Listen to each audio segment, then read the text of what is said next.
Hello दोस्तों, स्वागत है आपका अपने यूट्यूब चैनल ट्रेडिंग पाठशाला में।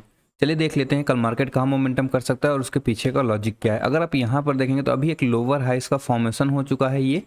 और यहाँ पे इस कैंडल को अगर आप देखेंगे, दो कैंडल को, तो अभी बेरिश एंगल्फिंग पैटर्न का फॉर्मेशन हो चुका है। तो अभी इसको किस तरीके से ट्रेड करेंगे, कल क्या कर सकते हैं, चलिए छोटे टाइम फ्रेम पे चल के समझ लेते हैं। अभी अगर आप यहाँ पर देखें तो स्ट्रेट लाइन में गिरावट हुआ है, एकदम तगड़ा गिरावट हुआ है। अभी इसको किस तरीके से ट्रेड कर सकते हैं, अगर आप यहाँ पर देखेंगे तो 17,700 का ये जो एरिया था, ये पहले रेजिस्टेंस की तरह काम कर रहा था। यहाँ से जब ब्रेकआउट हुआ तो एक मोमेंटम देखने को मिला। उसके बाद यहाँ पर एक एम पैटर्न का फॉर्मेशन हुआ और यहाँ पर आपको एक मार्केट में भारी गिरावट देखने को मिला। और जब ये नीचे आ रहा था उस समय ये सपोर्ट का काम करने वाला था। और अभी जब ये ब्रेक हो चुका है तो अभी एक रेजिस्टेंस की तरह ये काम करेगा। अगर आप यहाँ पर देखेंगे तो यहीं से एक वापस कैंडल भी आई है। तो अभी इसको किस तरीके से ट्रेड कर सकते हैं, अगर आप नीचे के लेवल पे देखेंगे तो ये लेवल जो है आपका 17,600 का लेवल, ये अभी एक सपोर्ट की तरह काम करने वाला है। लेकिन यहाँ पर सबसे जरूरी क्या बात हो जाती है कि ये जो 17,600 का लेवल है ये मल्टीपल टाइम टेस्टेड है। अगर आप यहाँ पर देखेंगे 17,600 के लेवल को, तो ये बहुत बार टेस्ट हो चुका है। यहाँ से ब्रेकआउट हुआ, ब्रेकआउट होने के बाद ऊपर गया, फर्स्ट टाइम टेस्ट किया, सेकेंड टाइम टेस्ट किया, नहीं ब्रेक कर पाया, फिर टेस्ट किया, फिर नहीं ब्रेक कर पाया, फिर इसके नीचे आ गया, उसके बाद फिर ऊपर निकल गया और अभी ये फिर से इसी के आसपास आ रहा है। तो अभी अगर इसको ब्रेक करता है 17,600 को, तो उसके बाद नीचे आएगा 17,500 तक आता हुआ आपको मार्केट दिख सकता है इस लेवल तक। ये जो लेवल है ये भी थोड़ा सा फ्रेश है, यहाँ पर नीचे आया लेकिन यहाँ से फिर ऊपर चला गया, तो ये लेवल अभी फ्रेश लेवल एक तरीके से कहा जा सकता है। तो अभी 17,500 तक कल आ सकता है, हो सकता है यहाँ पे, यहाँ से फिर थोड़ी सी आपको बाइंग देखने के लिए मिले। और फिर उसके बाद एट द एंड में अगर नीचे की तरफ क्लोजिंग होता है या फिर इसको नीचे की तरफ सेकेंड हाफ में ब्रेक करता है तो फिर आपको एक अच्छी गिरावट इसमें देखने को मिल सकती है। तो अभी बहुत लोगों के मन में होगा क्या करेक्शन की शुरुआत हो चुकी है, चलिए वो हम देख लेते हैं। करेक्शन किस तरीके से हम लोग इसको कह सकते हैं करेक्शन की शुरुआत हो चुकी है, क्रैश सिनेरियो हो सकता है या फिर नहीं।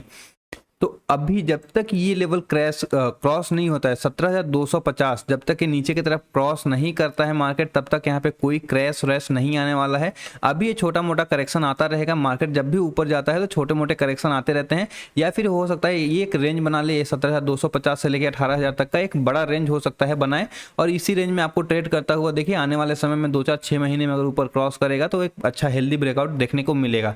लेकिन जब तक कि ये 17,200 को सस्टेन करता है तभी, और अगर से 17,250 के क्रॉस कर देता है नीचे साइड में, फिर आपको ये मार्केट, आपको हो सकता है अगर क्रैश सिनेरियो आता है तो 16,000 तक भी आता हुआ मार्केट दिख सकता है, क्योंकि यहीं से ब्रेकआउट हुआ था। तो अगर यहाँ पर आप सपोर्ट देखेंगे तो यही एक इंपॉर्टेंट सपोर्ट बन जाता है। ये सब सपोर्ट छोटे मोटे ब्रेकआउट्स हैं, तो हो सकता है यहाँ पे थोड़ा मोटा सपोर्ट ले, लेकिन एट द एंड में 16,000 जो लेवल है ये एक इंपॉर्टेंट लेवल है अगर 17,250 को नीचे की तरफ क्रॉस करता है तो।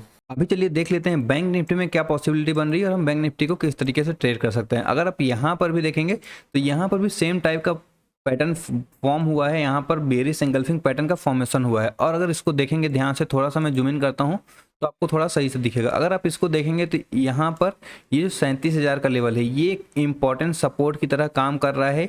यहाँ से ब्रेकआउट हुआ था, ब्रेकआउट होने के बाद अभी एक हेड एंड शोल्डर पैटर्न का फॉर्मेशन होता हुआ दिख रहा है। तो अगर यहाँ पर थोड़ा सा मैं इसको क्लियर करता हूँ और एक फिर से ड्रॉ करता हूँ, तो अगर आप यहाँ पर देखें 37,000 का लेवल ब्रेकआउट हुआ, ब्रेकआउट होने के बाद नीचे आया, नीचे आने के बाद जब ऊपर गया फिर से इसी लेवल को टेस्ट किया 37,000 के लेवल को, और उसके बाद फिर ऊपर की तरफ गया।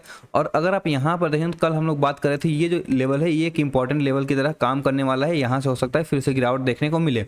तो यहाँ से देखिए यहाँ से फिर से नीचे आया है और अभी 37,000 का जो लेवल है ये एक इंपॉर्टेंट सपोर्ट की तरह काम करेगा। तो ये हेड एंड शोल्डर पैटर्न का फॉर्मेशन हो जाएगा और जब 37,000 को नीचे की तरफ क्रॉस कर देता है अगर, तो फिर आपको मार्केट आता हुआ इस लेवल तक आपको इस लेवल तक नहीं, 36,000 का जो लेवल है ये अभी एक इंपॉर्टेंट लेवल है, क्योंकि यहाँ पर देखेंगे तो मार्केट बहुत देर तक कंसोलिडेट किया था। 34,000 से लेकर 36,000 के बीच में ये मार्केट बहुत दिन तक घूमा था, उसके बाद ऊपर निकला है। तो ये 36,000 का जो लेवल है इंपॉर्टेंट लेवल हो जाता है। अगर इसके नीचे क्लोजिंग आपको मिल जाती है वीकली या फिर मंथली टाइम फ्रेम में, फिर यहाँ पे क्रैशेस का सिनेरियो हम लोग थोड़ा सा कंसीडर कर सकते हैं। अदरवाइज यहाँ पे छोटा मोटा करेक्शन आता रहेगा, उसको ज़्यादा ध्यान देने वाली बात नहीं है। अगर आपके होल्डिंग्स पड़े हुए हैं तो उसको आप अभी रख सकते हैं या फिर छोटा छोटा क्वांटिटी आप जो प्रॉफिट है उसको बुक कर सकते हैं। और फिर जब ब्रेकआउट मिले तो फिर आप दोबारा से ट्रेड कर सकते हैं। अभी चलिए कुछ स्टॉक देख लेते हैं जिन्हें हम कल ट्रेड कर सकते हैं। पहला स्टॉक है अडानी पोर्ट। अडानी पोर्ट मैंने आपको कल भी दिया था, कल मैंने आपको दिया था जब इस कैंडल का फॉर्मेशन हुआ था, market gap up Adani port gap up खुला, गैप अप खुलने के बाद यहाँ पर फिर एक अच्छा ब्रेकडाउन हुआ। ब्रेकडाउन होने के बाद हमारा टारगेट जो था 735 का ही था, लेकिन अगर आप यहाँ पर इसको इंट्राडे में लगाएंगे, छोटा टाइम फ्रेम में लेके चलता हूँ मैं आपको, तो आपको थोड़ा सा क्लियर दिखेगा।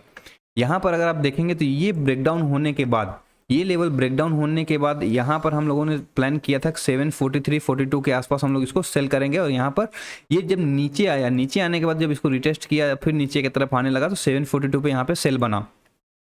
और इसके बाद देखेंगे अगर, तो यहाँ से लगातार नीचे की तरफ आता ही गया। यहाँ पे आपको कोई भी पॉजिटिव प्राइस एक्शन देखने के लिए नहीं मिला, इसलिए यहाँ पे आपका टारगेट, एक अच्छा टारगेट 724 का हमें अचीव हुआ। और अभी इसमें किस तरीके से ट्रेड कर सकते हैं, देखिए कल हम लोगों ने जो स्टॉक दिए थे, 3 स्टॉक चले हैं। एक स्टॉक था जिसमें HCL टेक था, उसमें हमें एंट्री नहीं मिला, लेकिन 3 स्टॉक जो थे वो एक अच्छा ट्रेड हमें देती है आज।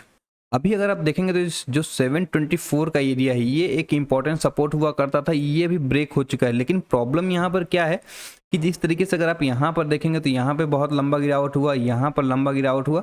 लंबा गिरावट होने के बाद यहाँ पर अगर आप अडानी पोर्ट में देखेंगे तो बाइंग आ ही रही है। यहाँ पर अगर आप देखेंगे तो यहाँ पे भी एक गिरावट बहुत भारी हुआ था और उसके बाद फिर से बाइंग आ गई। यहाँ हर जगह बाइंग आ रही है, लेकिन अगर आप यहाँ पर देखेंगे तो अभी एक नेगेटिव प्राइस एक्शन का फॉर्मेशन हो चुका है, लोअर हाइस और लोअर लोस का फॉर्मेशन हो चुका है। तो यहाँ पर देखिए अगर थोड़ा बहुत गैप अप ओपन होता है, मान लीजिए 725 के आसपास ओपन हो रहा है और उसके बाद नीचे की तरफ क्रॉस करता है, आपको 724 के नीचे क्लोजिंग चाहिए और 728 का आपका स्टॉप लॉस रहेगा। इससे बड़ा आप स्टॉप लॉस नहीं रखेंगे, देखिए क्योंकि यहाँ पर बार बार नीचे आता है और ऊपर चला जाता है। हो सकता है आपका इसमें स्टॉप लॉस जाए, तो थोड़ा सा क्वांटिटी इसमें कम कर लेंगे, क्योंकि एक अच्छा आज मार्केट ट्रेड मिल चुका है, तो हो सकता है कल आपको थोड़ा सा इसमें प्रॉफिट बुकिंग देखने को मिले। तो यहाँ पर अगर ये 724 को नीचे क्रॉस करता है, थोड़ा सा गैप अप ओपन होके, तो फिर आप इसमें पोजीशन बना सकते हैं। अगर ऊपर की तरफ निकलता है तो फिर थोड़ा सा इसको इग्नोर करेंगे।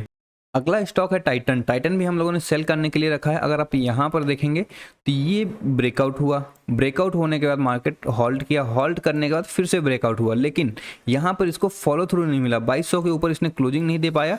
और अगर आप इधर हर जगह देखेंगे तो यहाँ पर ब्रेकआउट होने के बाद इस तरीके की कैंडल अभी फॉर्म नहीं हुआ है। अगर आप यहाँ पर देखेंगे तो इसको भी 2 कैंडल बना है, यहाँ पर देखेंगे तो यहाँ तो लगातार कैंडल्स बनी है, तो ये ब्रेकआउट सस्टेन नहीं कर पाया है। अभी यहाँ पे यही कहा जा सकता है कि ब्रेकआउट सस्टेन नहीं किया है। ये जो लेवल है एक इंपॉर्टेंट लेवल है। अभी हम लोग इसको छोटे टाइम फ्रेम पे चलते हैं, इसको किस तरीके से ट्रेड कर सकते हैं। अभी मैंने 1 आवर का टाइम फ्रेम लिया है, थोड़ा सा बड़ा टाइम फ्रेम है और यहाँ पे मुझे बहुत ही अच्छा पैटर्न दिख रहा है। तो अगर यहाँ पर अगर आप देखेंगे तो ये जो लेवल है 2134 का, ये एक इम्पॉर्टेंट सपोर्ट होने वाला है। लेकिन अगर आप यहाँ पर देखेंगे, थोड़ा सा ड्राइंग हटाता हूँ मैं, हाँ, तो अगर आप ये लेवल देखेंगे 2134 का, तो ये एक इम्पॉर्टेंट सपोर्ट हुआ करता था और यहाँ पर अभी मल्टीपल टाइम ये टेस्ट हो रहा है। तो कल इसको किस तरीके से ट्रेड करेंगे, यहाँ पर देखेंगे यहाँ से ही बाइंग आई है, यहाँ से थोड़ा सा ऊपर निकला है और यहाँ पर देखेंगे तो अब ये जो लेवल है 2170 का, ये आपका एक इम्पॉर्टेंट रेजिस्टेंस की तरह काम करने वाला है। तो आपको यहाँ पर प्राइस एक्शन दिख गया है कि 1 आवर टाइम फ्रेम में किस तरीके से एक अच्छा टाइम फ्रेम बना हुआ है। तो अब हम लोग छोटे टाइम फ्रेम पे चलेंगे और यहाँ पे ट्रेड कैसे लेंगे वो डिस्कस करते हैं। अगर आप ये लेवल देख रहे हो 2140 का, ये लेवल बार बार टेस्ट हुआ है और यहाँ पे इसके नीचे क्लोजिंग भी देने की कोशिश किया है, लेकिन यहाँ पे क्लोजिंग नहीं हो पाया है। इधर अगर आप देखेंगे तो कल किस तरीके से ट्रेड करेंगे, अगर ये 2140 को नीचे क्रॉस करता है तब हम लोग इमीडिएट शॉर्ट पोजीशन बनाएंगे। जो आपका स्टॉप लॉस होगा वो इस लेवल तक का 2150 तक का अपना स्टॉप लॉस रखेंगे, इससे ज़्यादा स्टॉप लॉस नहीं रखेंगे। और जो आपका टारगेट होगा 2100 तक का आपका टारगेट होना चाहिए कल के दिन के लिए। अगला स्टॉक है टाटा स्टील। टाटा स्टील में देखिए एक गिरावट होने के बाद अभी यहाँ पे मार्केट होल्ड कर रहा है। इसके बाद अगर यहाँ पे देखेंगे तो आपको एक एम पैटर्न का फॉर्मेशन होता हुआ भी दिख रहा है। तो इसको किस तरीके से ट्रेड करेंगे, चलिए इसको भी छोटे टाइम फ्रेम पे चलते हैं और वहाँ पर डिस्कस करते हैं।